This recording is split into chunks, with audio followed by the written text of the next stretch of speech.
topic is chi-square test. This chi-square test can be treated as one of the non-parametric tests. Non-parametric means this chi-square test which does not depends upon the statistical parameters like mean, variance, standard deviation, etc. So that is the only reason why we will be considering this chi-square test as a non-parametric test. And what is the relevance of chi-square test? Next we can discuss. The main purpose of applying the chi-square test is to find out the relationship or association between two variables. Using chi-square test, we can have the relationship between two qualitative variables.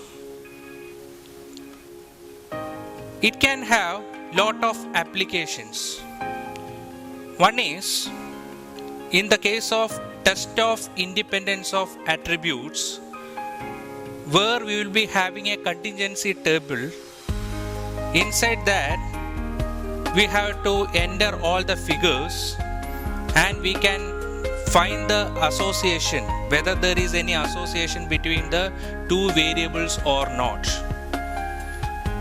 For finding the association in the case of test of independence of attributes, there will be a need of drawing the contingency table and we can perform all the calculation which is related to the chi-square. The basic equation which is used in the case of chi-square is equal to sigma O minus E the whole square divided by E. This is the formula can be used for finding the value of chi-square. Then in the case of test of independence of attributes, where we can find out the expected value. How to find out the expected value? Expected value can be found out by raw total into column total the whole divided by grand total. So this formula can be used for finding the expected value.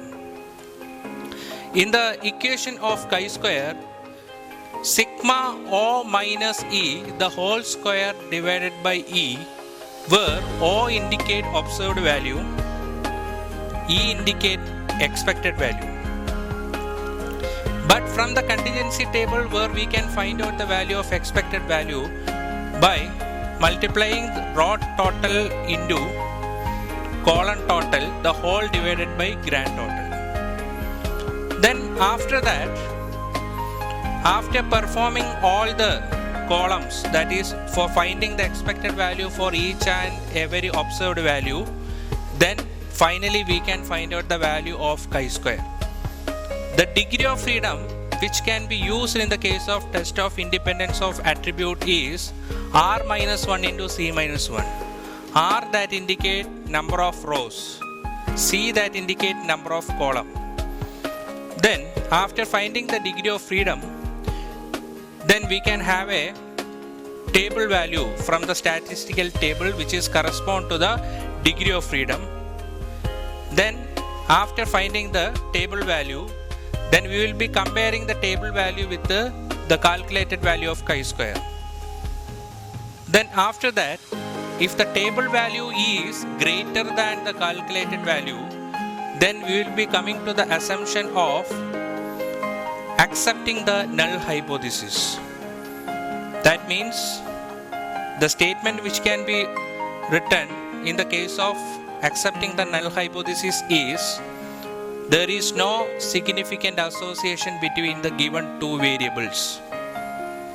If the null hypothesis is rejected, then we have to write the assumption as there is a significant association between given two variables.